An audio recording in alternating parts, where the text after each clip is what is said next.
Todo mundo sabe que por um breve momento na história dos videogames, o 3DO foi de fato o console mais poderoso do mundo e conseguiu brilhar e deixar muita gente babando. Agora, o que nem todo mundo sabe é que o 3DO esteve a um passo de ter um sucessor, que chegaria para destruir aquela caixa cinzenta que dominou o mercado chamada PlayStation. Planos foram traçados para um futuro muito mais promissor, só que absolutamente nada deu certo. E o que aconteceu com o 3DO M2 é o assunto do vídeo de hoje e vai ser agora, só vem! E aí, topzeiros, tudo bem com vocês? Eu espero que sim, eu sou o Ed e sejam bem-vindos a mais um vídeo. Se você caiu de um coador de café por aqui, você caiu no Aperta Start, onde videogame é uma das melhores coisas da vida, então tamo junto e vambora! A história do M2 é ao mesmo tempo super interessante e super confusa. O 3DO M2 é o que algumas pessoas chamam de Vaporware. Se você nunca ouviu falar de Vaporware, ou ouviu, mas não sabe o que o termo significa, é mais ou menos o seguinte. Imagina um hardware que é anunciado publicamente, mas esse hardware nunca chega ao mercado. Às vezes porque não foi finalizado, às vezes porque sequer chegou a ser desenvolvido. Vaporware é um meio termo entre o rumor e a realidade. É algo que não é real, mas também não é mentira. E é nesse meio termo que o 3DO M2 existe. Eu falei que era confuso e a história tá só começando. O que você tá vendo na tela agora é um dos modelos do 3DO M2 que circulam pelas interwebs. É um item real, ele existe de verdade, mas nunca foi vendido em lojas e não é um produto finalizado. É mais como se fosse um esboço ou um protótipo do que o produto final poderia ser. Colecionadores pagam fortunas para ter um desses, mas por mais real que seja, esse não é o videogame que a Panasonic/Matsushita prometeu para o mundo. E só para esclarecer e facilitar o entendimento desse ponto em diante, Panasonic e Matsushita são exatamente a mesma empresa, apesar dos nomes diferentes. E eu sei, agora você quer me perguntar, Ed, o que foi que a Panasonic prometeu? Ela prometeu um videogame que chegaria para colocar a caixa cinza da Sony a 7 palmos debaixo da terra. Uma promessa ousada que criou um hype instantâneo. Hoje, se aparecesse uma empresa prometendo enterrar o PlayStation, o Xbox ou a Nintendo, seria motivo de piada. Mas no meio dos anos 90, o mundo dos videogames não era engessado como é hoje. Tudo parecia possível e muita gente acreditou nessa promessa. O 3DO não foi um sucesso comercial. Vendeu apenas cerca de 2 milhões de unidades e isso a gente já sabe. Eu sou da opinião que a falta de sucesso em vendas teve menos a ver com o videogame em si e muito mais a ver com um modelo de negócios bastante atrapalhado, agravado pela falta de experiência da 3DO Company, a criadora do 3DO, no mercado de fabricação de hardware. A 3DO Company foi fundada pelo Trip Hawkins e foi um dos fundadores da Electronic Arts. Depois do que o Trip fez na Electronic Arts, ele decidiu que era hora de fazer um upgrade na carreira e de desenvolvedor de games, ele quis ser um criador de um console. Mas não apenas mais um console, o Trip Hawkins quis fazer o console mais poderoso da próxima geração. E por um tempo, por um breve momento, ele conseguiu. Para 1993, que foi o ano que o 3DO chegou no mercado, o hardware dele realmente era o que tinha de mais avançado em um videogame doméstico. E não foi à toa que quem conseguiu ter um 3DO próximo ao lançamento era um motivo de inveja da vizinhança. Primeiro por causa do preço, o videogame chegou custando o absurdo $700, e segundo porque era muito difícil encontrar um 3DO para comprar. Lembra que eu falei da falta de experiência? Então, o projeto do 3DO sofreu tantas modificações de última hora que não deu tempo para os fabricantes produzirem unidades suficientes do console. E nem para os desenvolvedores de games finalizarem seus jogos a tempo do lançamento. A 3DO Company não conseguiu enviar consoles para as lojas, e essa confusão toda aconteceu justamente por causa do confuso modelo de negócios. A empresa do Trip Hawkins optou por terceirizar a produção dos consoles com diversos fabricantes diferentes em troca de royalties. Ou seja, ela cedeu o projeto em troca de uma pequena parte do valor de cada console vendido.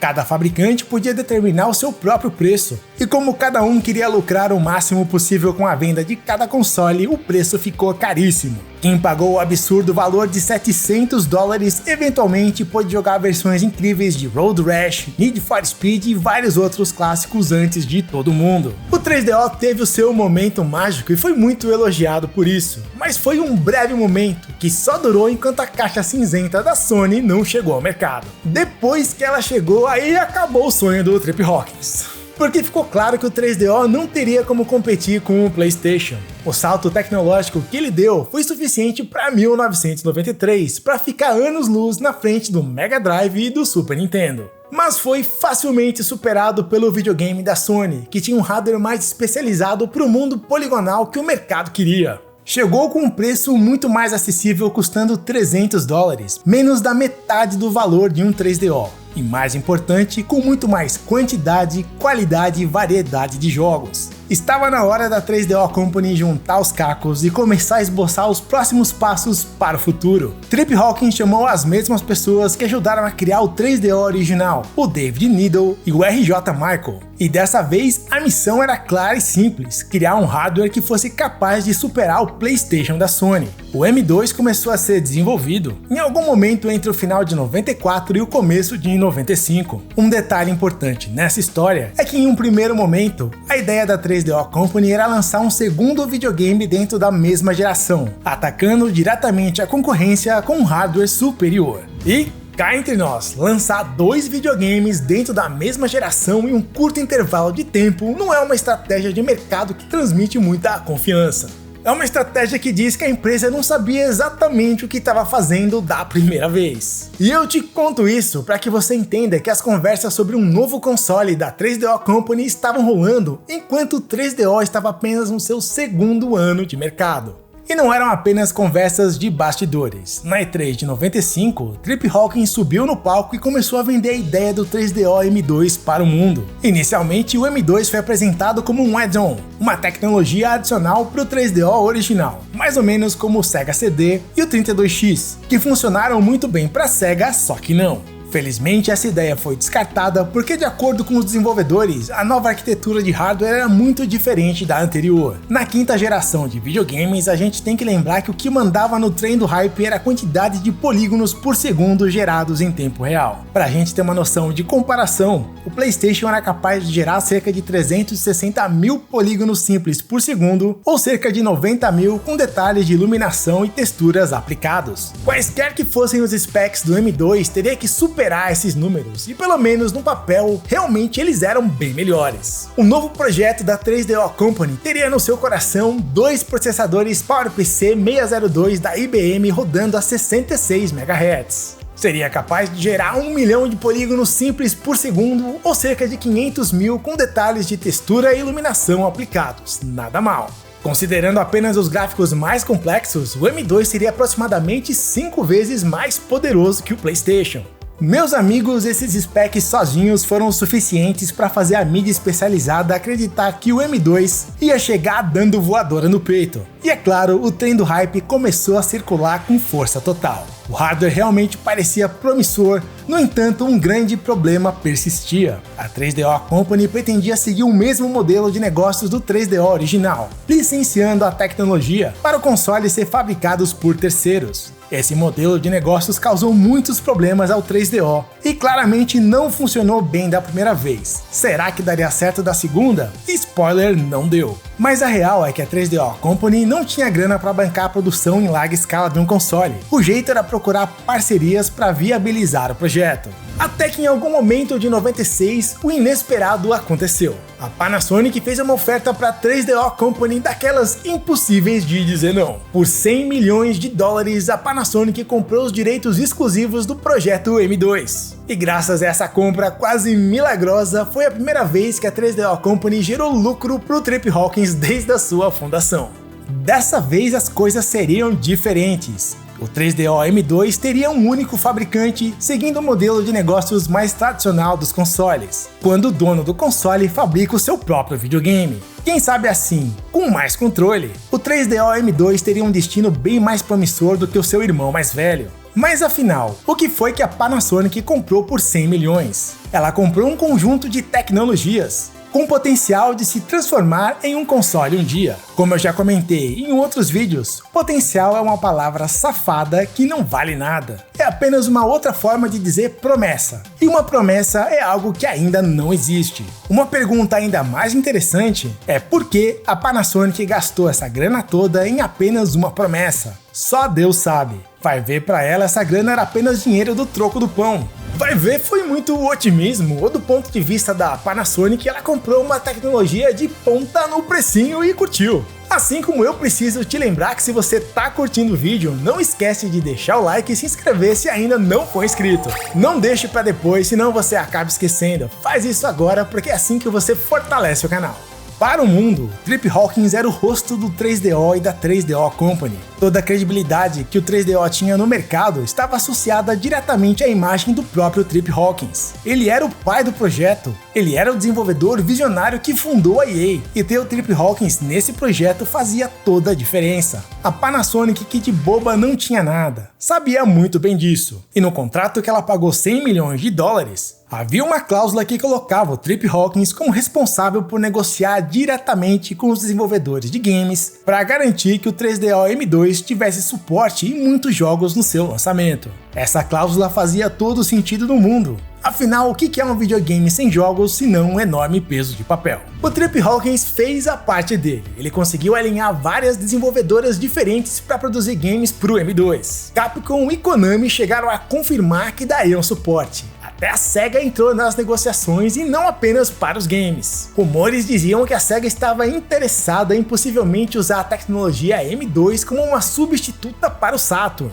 Esses rumores foram negados pela SEGA no jornal The New York Times, mas de acordo com o Trip, as negociações com ela estavam em estágio avançado, e estava tudo certo até a hora que não estava mais. Mesmo sem a SEGA, o M2 parecia estar com tudo engatilhado, com dezenas de jogos em desenvolvimento, com a data de lançamento programada para 1997. Tinha preço estimado em $300 e já tinha até planos para uma segunda revisão do console, custando um pouquinho mais caro, mas que viria com um leitor de DVD no lugar do CD-ROM. Se isso tivesse se concretizado, o M2 seria o primeiro videogame doméstico com leitor de DVD muitos anos do PlayStation 2 chegar ao mercado. E pode parecer pouca coisa, mas grande parte do sucesso de vendas inicial do PlayStation 2 foi justamente o fato dele ser um tocador de DVDs, e era um dos melhores e mais baratos do mercado. Se o M2 tivesse esse diferencial, quem sabe como isso teria alterado a história dos videogames, e o PlayStation 2 poderia não ter sido o rolo compressor que foi. E eu sei que você deve estar pensando, Ed, o M2 parecia ter tudo a seu favor, o que foi que aconteceu para esse videogame nunca ter visto a luz do dia? Então,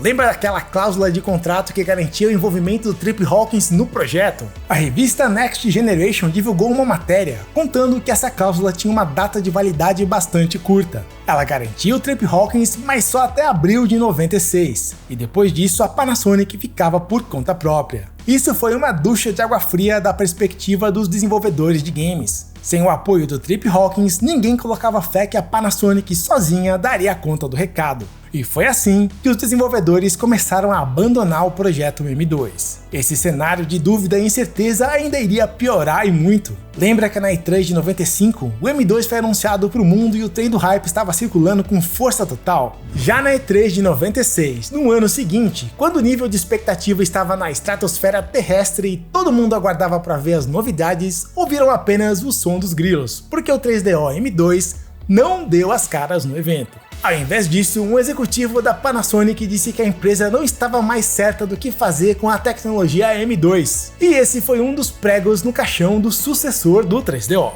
Em 96 também aconteceu o lançamento do Nintendo 64, que segundo consta, tinha capacidade semelhante ao que o M2 conseguiria fazer, e mais importante, tinha o suporte da Nintendo para os games, assim como uma legião de fãs loucos para jogar esses games. Do lado do M2, especialmente depois da saída do Trip Hawkins, a Panasonic sentiu que não teria a chance de vencer em um mercado super competitivo e já tomado por gigantes como Sega, Sony e Nintendo. Mas esse ainda não foi o final do M2, pelo menos uma desenvolvedora seguiu acreditando na plataforma. A Konami usou a tecnologia M2 para criar um hardware de arcade, e por um tempo isso manteve a esperança que o M2 ainda pudesse se transformar em um console doméstico, caso o hardware da Konami fosse um sucesso.